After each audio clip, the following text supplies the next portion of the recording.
Salam brothers and sister dimanapun berada saat ini, jumpa lagi dengan saya dalam video kali ini. Selamat menyaksikan dari awal sampai akhir ya, mohon agar tidak di skip. Terima kasih sudah menonton. Tuhan Yesus memberkati. Silakan duduk kembali Bapak Ibu.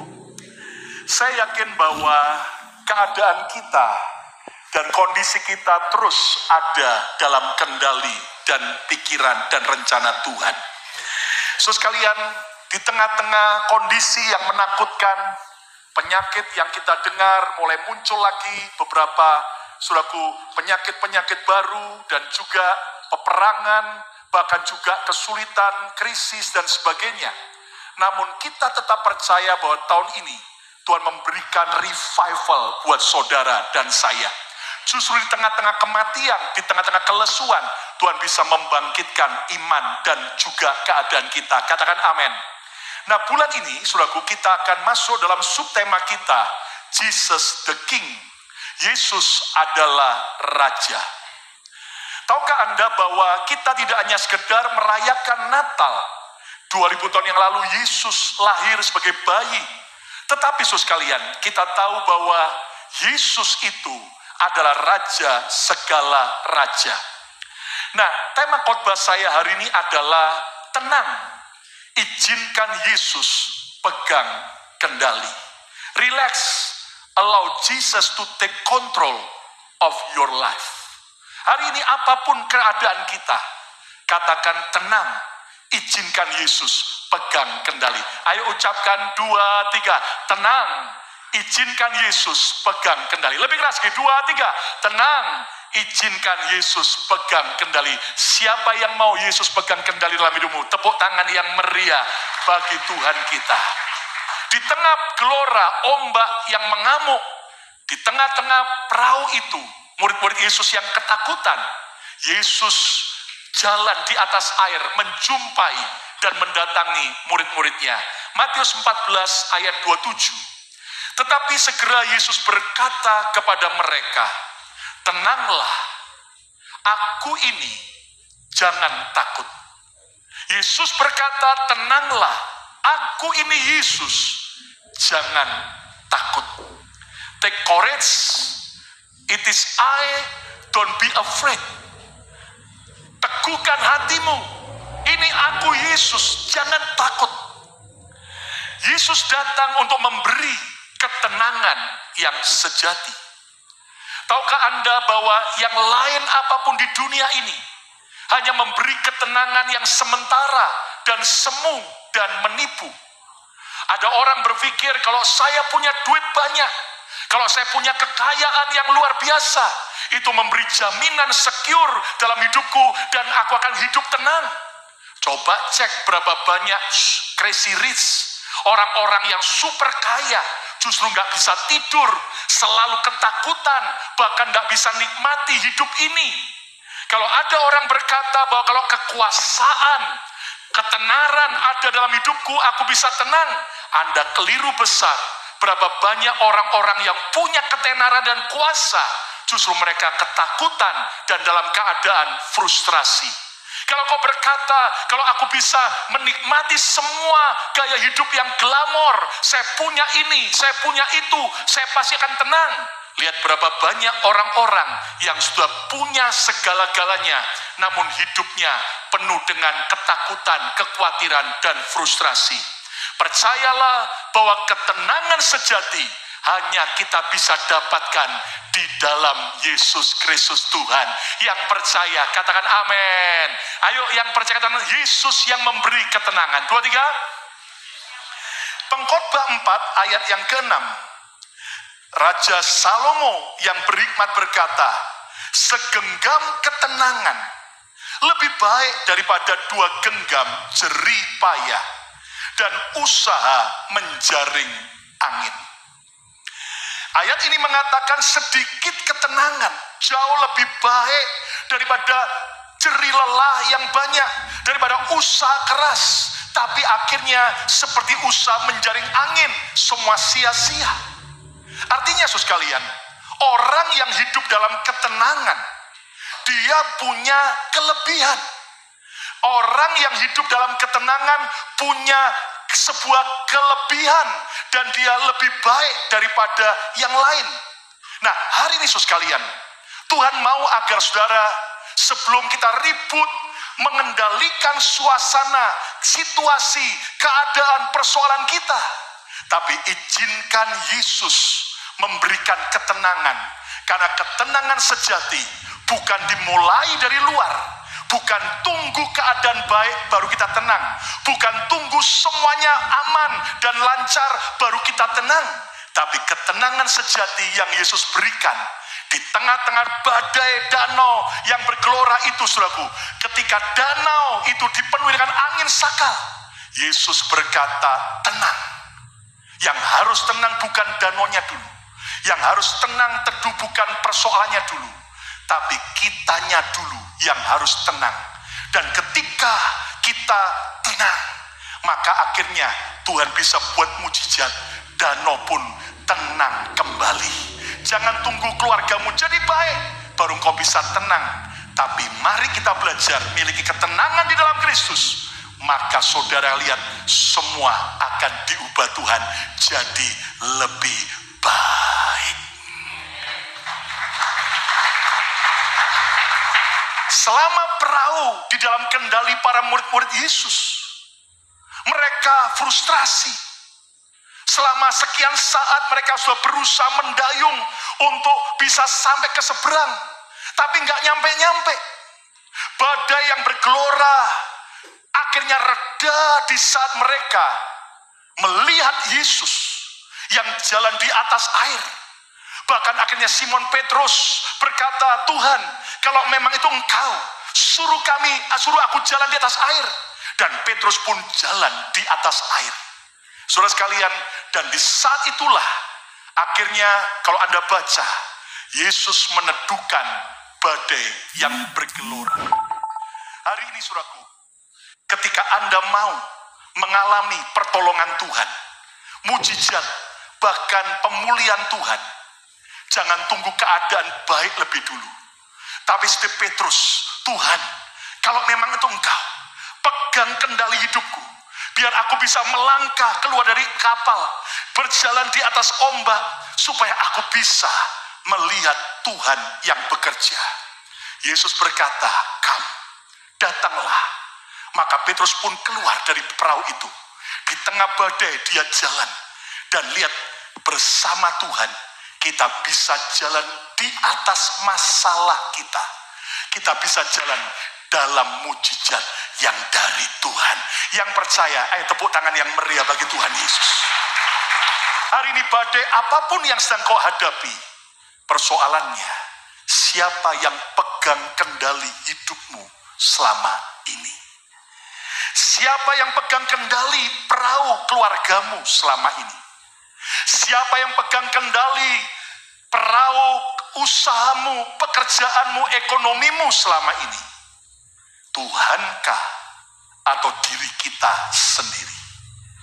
Kapan Anda izinkan Tuhan pegang kendali atas hidupmu? Setiap saatkah? Atau kadang-kadang? Atau bahkan saat kita sudah ke pojok dan gak ada jalan, baru kita bilang, ku berserah, ku berserah. Hari ini, jangan tunggu keadaan makin rumit dan makin parah. Sakit apapun yang sedang kita hadapi, kesulitan apapun yang kita sedang lewati, sekarang juga pegang hidupku Tuhan. Aku serahkan kendali hidupku hanya kepada Yesus, Tuhan dan Juru Selamatku. Yang mau menyerahkan kendali hidup Anda kepada Tuhan, lambaikan tangan saudara. Kata bersama saya, ku berserah.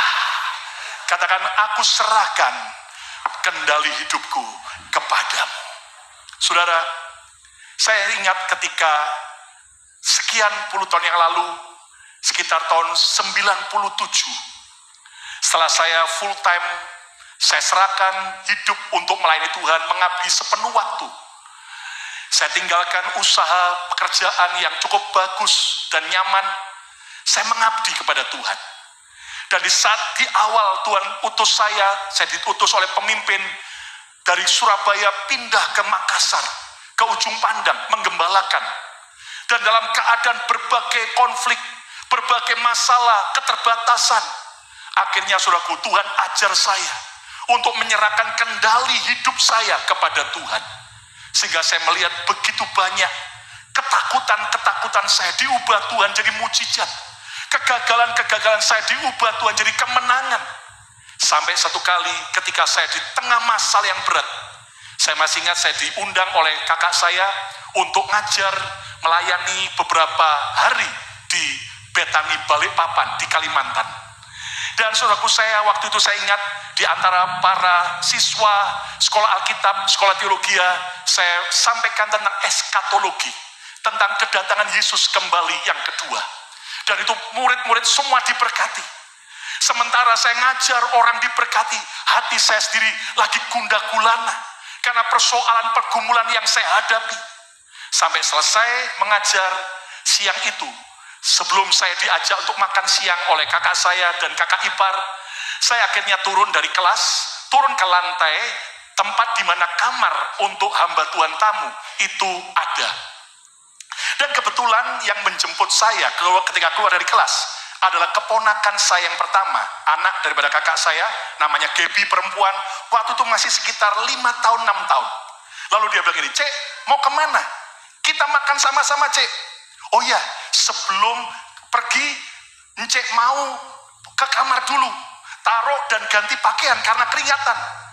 "Oh, Cek mau ke kamar? Mana, Cek, kunci pintu kamarnya?" Nah, karena diminta oleh anak keponakan saya, akhirnya saya kasih pintu kamar. Dan Anda tahu, dengan pedenya, dengan percaya dirinya, dia jalan di depan saya, turun, saudaraku, saya ikuti dia sampai ke depan pintu kamar. Dan itu pintu kamar yang masih baru, karena baru selesai. Dan akhirnya dia coba masukkan ke dalam, anak kunci ke dalam pintu. Dan dia coba putar. Saya tanya, "Gaby, kamu bisa nggak buka pintu?"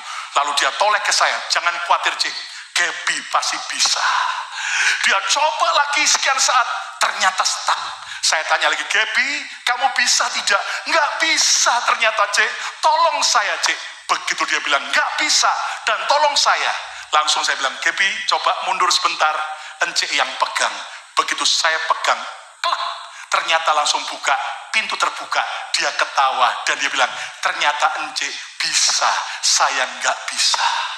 Waktu saya masuk ke dalam kamar, tiba-tiba Roh Kudus berkata, "Seperti keponakanmu itu, selama ini engkau masih berusaha dengan kekuatanmu sendiri. Engkau merasa sanggup, engkau merasa bisa, dan aku cuman lihat dari belakang, dan aku tidak buat apa-apa. Seperti ponakanmu, begitu dia noleh kepada aku dan berkata, 'Aku nggak bisa, tolong,' di saat itulah aku akan segera tolong hidupmu." Saudara, siang itu saya nangis di lawat Tuhan. "Tuhan, selama ini aku pegang kendali hidupku sendiri. Aku mungkin berkata, aku berserah, tapi pikiran hatiku, semua kepandaianku berpikir aku bisa. Hari ini aku berserah." Siang itu saya berlutut di kaki Tuhan di kamar itu. Sebelum makan siang, saya rasakan hadirat Tuhan. Dan sejak hari itu sampai hari ini, saya serahkan kepemimpinan kendali hidup saya ke tangan Tuhan. Saya bukan berarti tidak pernah mengalami kegagalan, bukan berarti saya tidak pernah mengalami kesulitan, tapi yang saya lihat, sejak Tuhan pegang kendali hidupku, Dia tak pernah ingkar janji. Pertolongannya tepat pada waktunya. Hari ini pertanyaannya, siapa yang pegang kendali hidupmu? Mulut berkata Tuhan, tapi pikiran, hati belum tentu. Ayo coba lihat kanan kiri, katakan, mulai sekarang bro, mulai sekarang sis, serahkan hidupmu kepada Tuhan. Yang mau katakan, saya mau dipimpin Tuhan. 2, 3, saya mau dipimpin Tuhan. Nah, tanda Yesus yang pegang kendali hidupmu itu apa? Saya akan bagikan 3 kebenaran. Lihat dulu dalam Matius 14 ayat 22 sampai 24. Sesudah Yesus dengan murid-muridnya di tepi danau memberi makan kepada banyak orang, membuat mujizat. Sesudah melayani, Yesus segera memerintahkan murid-muridnya naik ke perahu. Yesus yang memerintahkan, naik ke perahu dan mendahulinya ke seberang. Yesus yang perintahkan pergi ke seberang. Sementara itu Yesus menyuruh orang banyak pulang. Ayat 23. Dan setelah orang banyak itu disuruhnya pulang, Yesus naik ke atas bukit dan berdoa seorang diri. Ketika hari mulai malam, ia sendirian di situ. Kita pun juga harus punya persekutuan pribadi dengan Tuhan selain ibadah bersama-sama. Ayat 24. Perahu murid-muridnya sudah beberapa mil jauhnya dari pantai dan diombang-ambingkan gelombang karena angin sakal. Kalau Anda renungkan, aneh sekali. Murid-murid sudah menyerahkan hidup mereka untuk dipimpin Tuhan. Bahkan Tuhan berkata, sekarang kamu pergi naik kapal ke seberang. Mereka taat. Tapi justru dalam ketaatan, di tengah danau, gelombang badai, angin sakal mengamuk. Nah, saudaraku, dari ayat ini, apa tanda kita menyerahkan kepemimpinan hidup kita, kendali kepada Tuhan? Yang pertama, siap mentaati apapun perintah Tuhan. Saudara, seperti Abraham yang akhirnya mau mentaati apapun perintah Tuhan. Malam itu murid-murid Yesus yang sudah kecapean dari pelayanan, mereka taat naik perahu, menyeberang danau, mentaati apa yang diperintahkan. Namun justru waktu mereka taat, ternyata ada badai bergelora. Di sini Yesus sedang mengajar murid-muridnya, termasuk kita.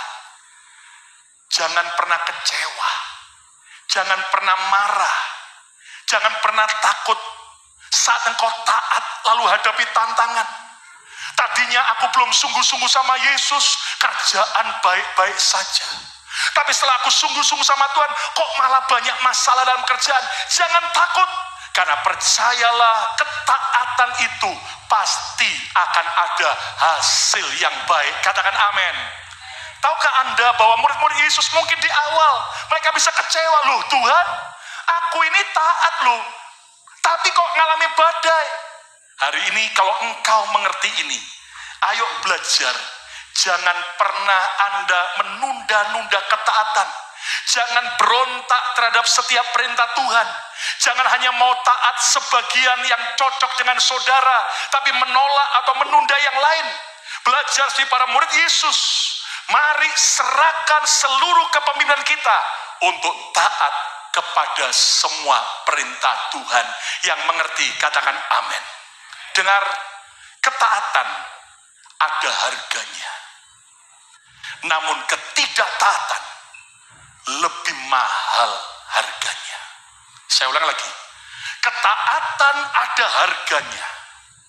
Ketidaktaatan ada harga yang lebih mahal. Kalau sama-sama ada harganya, pilihlah lebih baik taati setiap perintah Tuhan. Karena ujung-ujungnya Tuhan yang akan membela saudara dan saya. Tepuk tangan yang meriah bagi Tuhan Yesus. Ada perusahaan mebel dari Sweden, Eropa, yang kita kenal yaitu IKEA atau IKEA. IKEA mendunia, sukses ke berbagai penjuru negara. Bukan karena hanya kualitasnya, tapi harganya yang murah. Tapi yang menarik, saudaraku, IKEA ini membuat sebuah produk-produk yang dijual kepada customernya tidak langsung jadi. Tapi justru supaya murah, maka untuk perakitan setiap benda-benda, partisi-partisi daripada mebel itu, maka sang customer yang harus merakit sendiri. Makanya dia bisa tekan kosnya murah. Tapi yang menarik, saudaraku, IKEA itu, saudaraku, punya prinsip begini: membuat apa yang rumit, yang sukar, jadi mudah. Dimana ketika customernya membeli, maka mereka berprinsip bagaimana dari anak-anak kecil sampai orang-orang tua itu bisa dengan mudah merangkai dan merakit sampai jadi. Dan Anda mengerti, syaratnya cuma satu, yaitu apa? Next, yaitu kita harus nurut dengan buku manual yang ada. Selama kita mau nurut, langkah pertama ini sama ini gabung. Langkah kedua ini sama itu pasang skrupnya. Langkah ketiga, nah selama kita nurut dari langkah demi langkah sampai akhir, pasti jadi.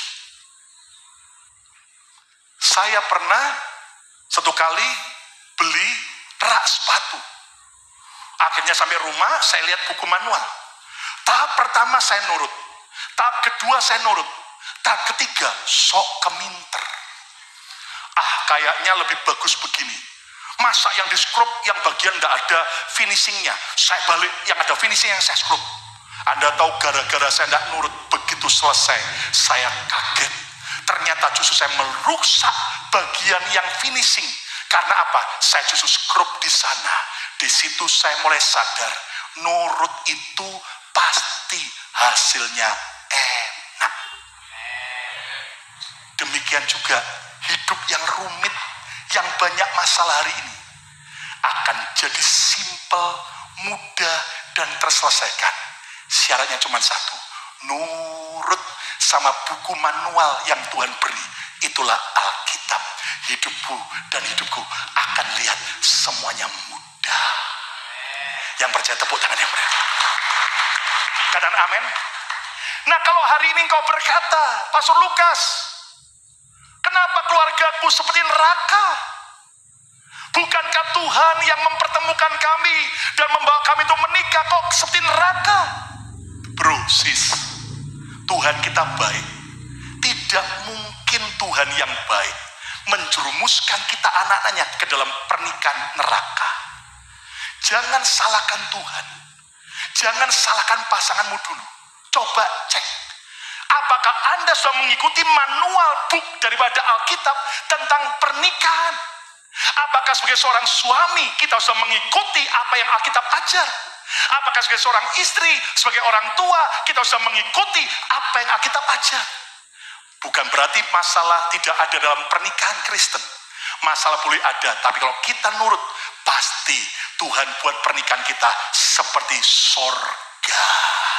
Yang merasakan pernikahan di surga, tepuk tangan yang meriah bagi Tuhan. Nah, yang tidak tepuk tangan itu pernikahannya masih seperti neraka. Belajar taat. Kalau ada saudara yang berkata, kenapa saya ini jadi anak Tuhan, kok sakit-sakitan? Saudaraku, lalu kita banyak kecewa, nyalakan Tuhan. Kenapa saya sakit? Saudaraku, memang ada kalanya sakit itu karena Tuhan sedang menguji, seperti Ayub.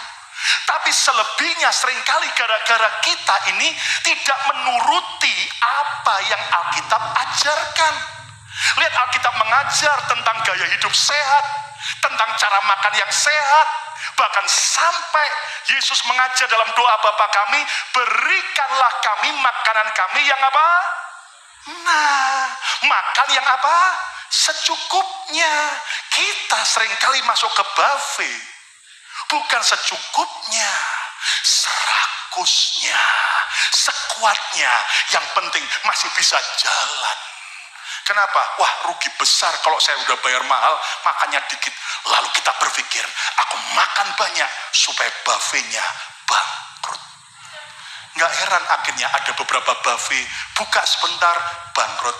Pasti gara-gara orang Indonesia yang makannya seraka. Tapi tidak demikian dengan kita semua.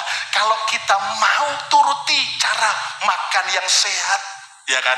Oh, gaya hidup yang sehat. Lihat, Alkitab berkata, mari kita berjalan bersama Tuhan menuju gunung di Sion. Ini bukan cuma rohani, tapi artinya, saudaraku, Tuhan juga mau kita suka jalan kaki. Dan amin. Karena banyak jalan, banyak sehat. Apalagi kita orang kota besar, ya kan? Bangun tidur langsung apa? Duduk, ya kan? Nanti kemudian mau kerja, tinggal duduk di mobil. Pulang juga duduk, lalu tidur lagi. Nggak heran akhirnya kita karena gaya hidup yang nggak sehat, sakit. Sementara, saudaraku, orang-orang di Jepang, Anda lihat, mereka itu, saudaraku, membiasakan diri untuk apa? Pergi kerja pun jalan kaki. Saudaraku, saya waktu ke Jepang saya kaget, astagfirullahaladzim, saudaraku. Itu kalau jalan pagi mau kerja atau pulang kerja naik subway, itu cepetnya bukan main, saudaraku. Nggak cuman yang laki-laki rapi bawa backpack atau bawa tas gitu, saudaraku. Yang perempuan-perempuan juga make up rapi, sepatu high heel-nya 5 cm, saudaraku. Tapi jalannya cepet, saya coba kejar, saya ketinggalan, saudaraku. Nah, kenapa mereka langsing? Kenapa mereka sehat? Karena gaya hidup yang baik. Sementara kita bukan langsing, tapi langsung, saudara. Kenapa? Karena kita kurang jalan. Ayo hari ini, kalau asal kita taat dengan buku manualnya Tuhan, kita pasti akan bahagia. Kenapa katanya Tuhan Jehovah Jireh, menyediakan keperluanku, bahkan mencukupkan, bahkan berkelimpahan. Lah kenapa sekarang hidupku kekurangan? Jangan salahkan Tuhan.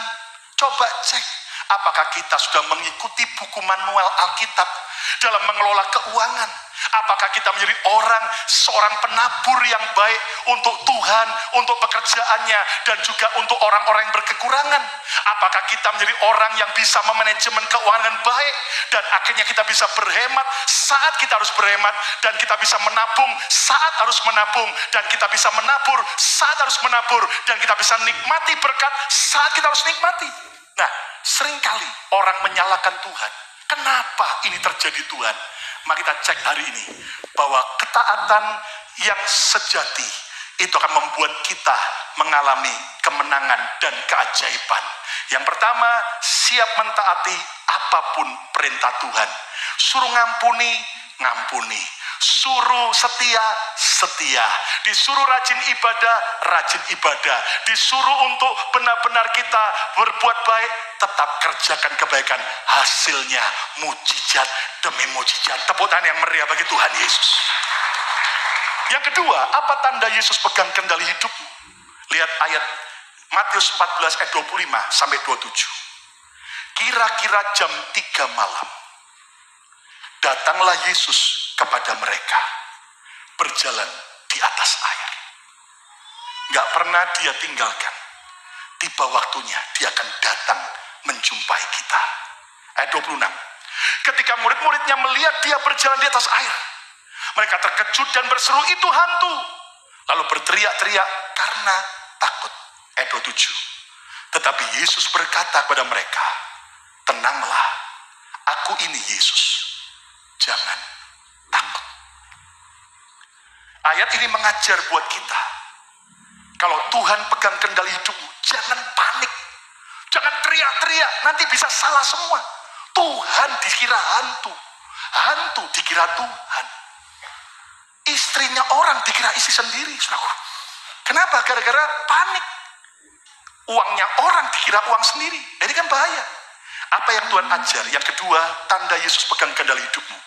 Tetap tenang dan percaya apapun keadaannya. Ketenangan dimulai dari rasa aman yang benar. Dan Yesus mengajar agar hidup kita punya rasa aman yang benar. Saudara, seringkali kita ini panik, ketakutan, emosi, galau, dan itu membuat keadaan kita makin buruk. Tapi mari kita belajar untuk kita bisa mulai tenang dan damai lewati keadaan apapun. Pastor Lukas, apa Alkitab mengajar saya untuk jadi orang munafik? Oh tidak. Munafik itu artinya luar dan dalam beda. Tapi yang Tuhan ajar justru dari dalam dulu. Anda mengalami ketenangan di jiwamu, mengalami damai dalam Tuhan, walaupun keadaan masih sukar, maka itu akan keluar, memancar keluar. Katakan amin. Ingat, telur kalau dipecahkan dari luar, hasilnya telur ceplok mata sapi. Tapi kalau telur akhirnya memecahkan kulit dari dalam keluar, yang dihasilkan adalah kehidupan.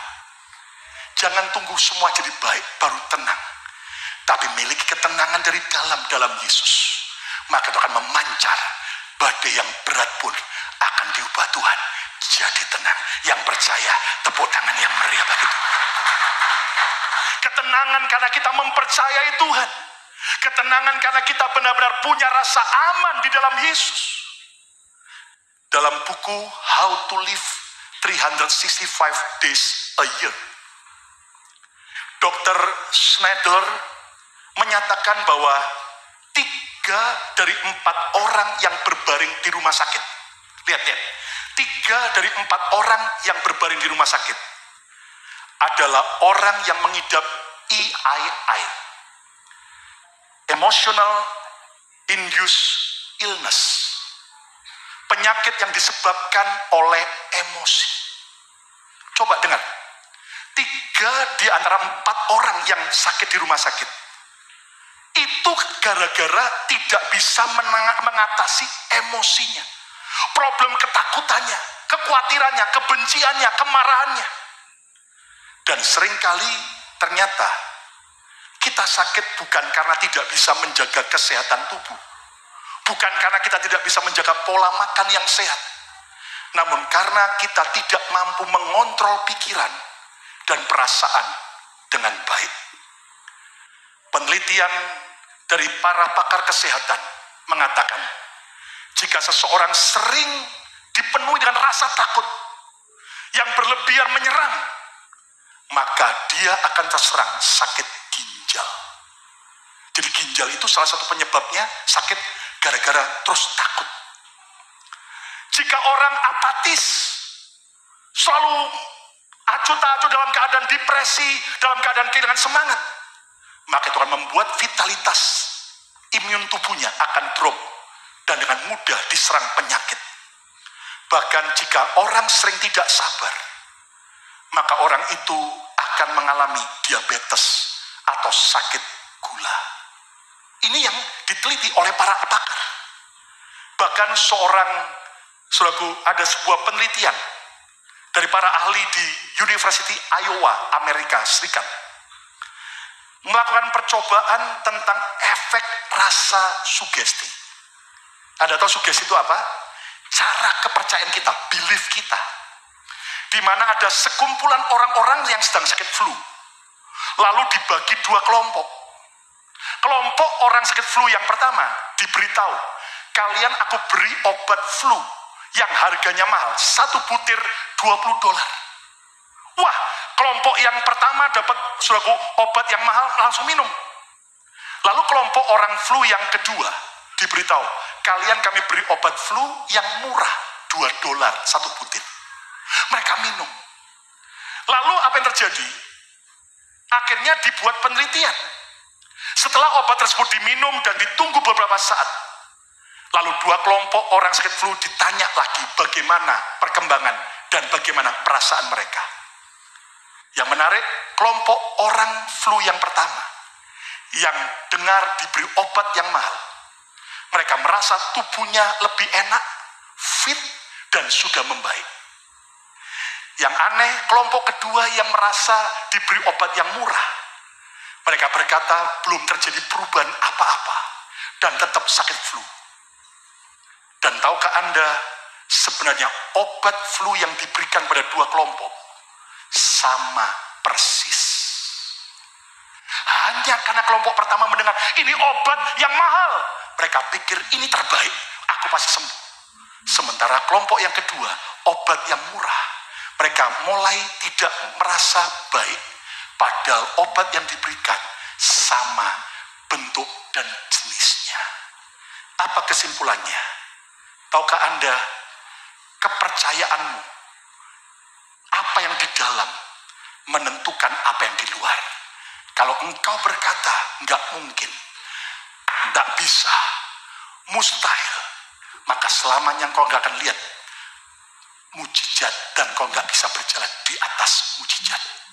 Tapi kalau engkau berkata all is possible, tidak ada yang mustahil bagi Tuhan Yesus dan bagi saya yang percaya, engkau akan lihat Tuhan teduhkan badai dan engkau akan berjalan di dalam mujizat.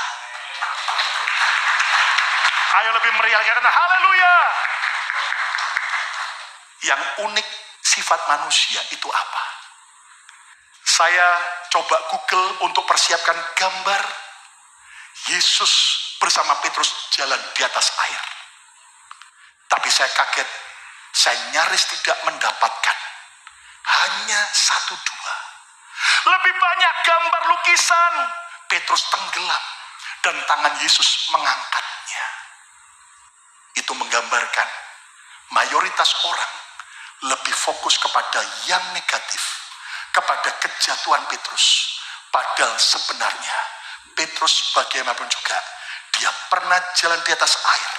Dan saat Tuhan tolong dia diangkat, Alkitab berkata mereka kembali ke kapal, ke perahu. Berarti Yesus juga dengan Petrus jalan di atas air. Kalau Anda artis yang pandai melukis, tolong segera lukis Yesus dengan Petrus jalan di atas air. Itu tanda kita positif dan percaya bagi Tuhan tidak ada yang mustahil. Ayo katakan, bagi Tuhan gak ada yang mustahil. 2, 3. Kita harus belajar untuk sungguh-sungguh, saudaraku, yaitu tenang dan percaya apapun keadaannya. Yang ketiga, yang terakhir, apa tanda Yesus yang pegang kendali hidupmu dan hidupku? Matius 14 ayat 28-23. Lalu Petrus berseru dan menjawab dia, Tuhan, apabila engkau itu, suruhlah aku datang kepadamu berjalan di atas air. Kata Yesus, datanglah. Maka Petrus turun dari perahu dan berjalan di atas air mendapatkan Yesus. Alkitab mencatat Petrus jalan di atas air. Ayat 30, tetapi ketika dirasanya tiupan angin, takutlah ia dan mulai tenggelam, lalu berteriak, Tuhan, tolonglah aku. Ayat 31, segera Yesus mengulurkan tangannya.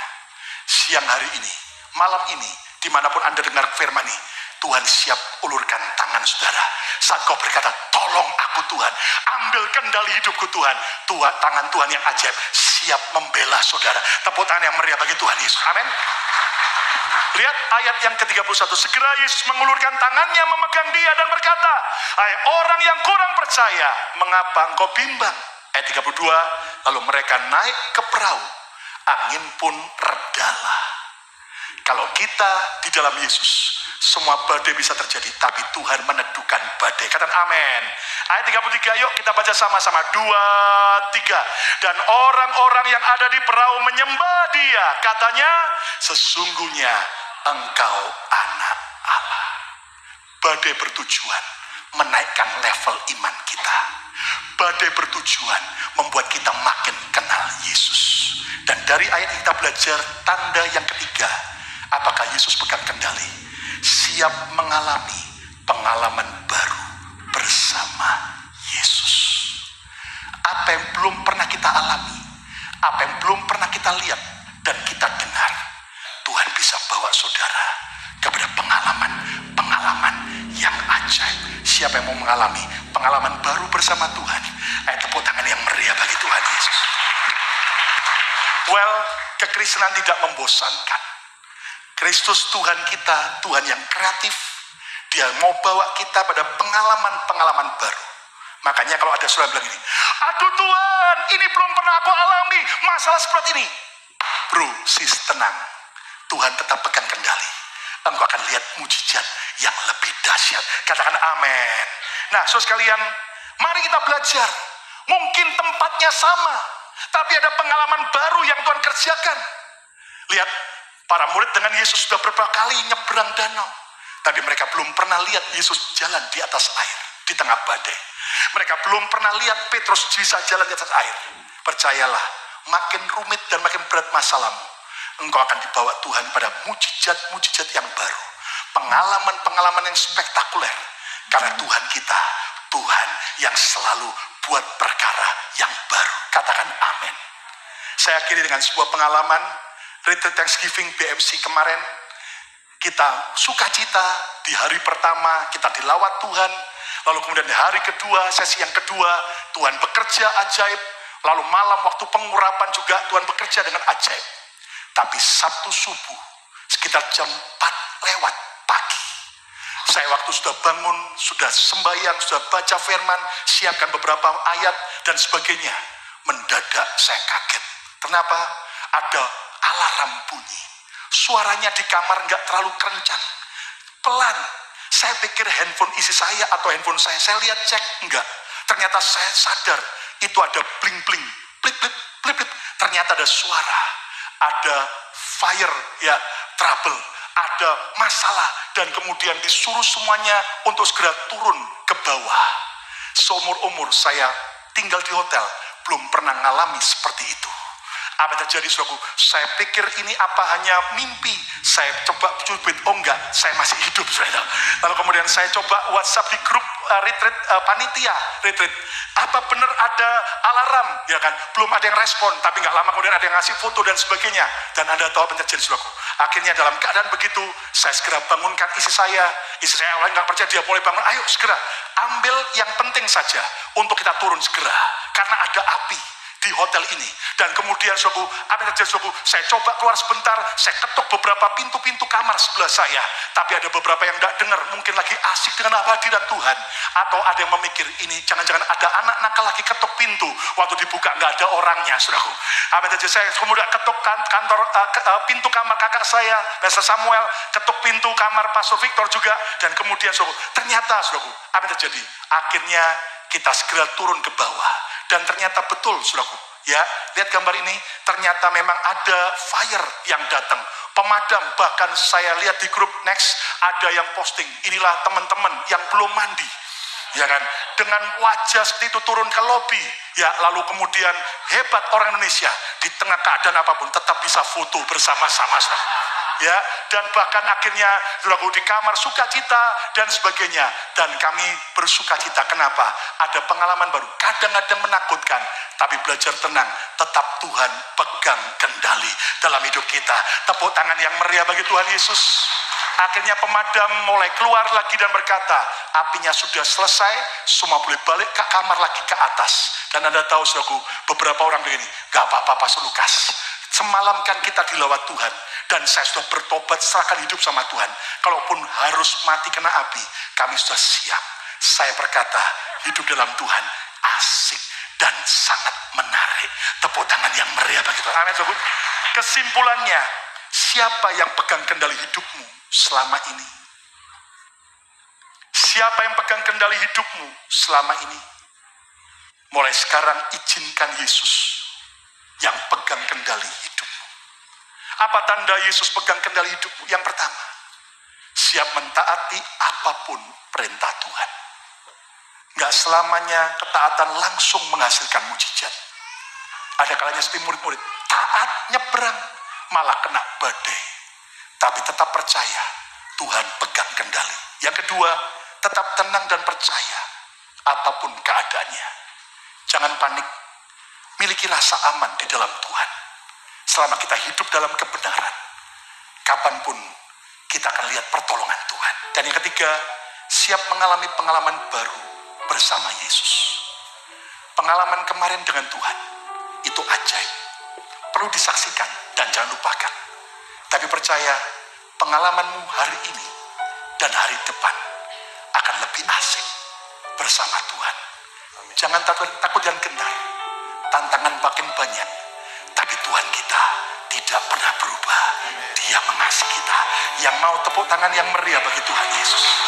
Mari berdiri bersama-sama.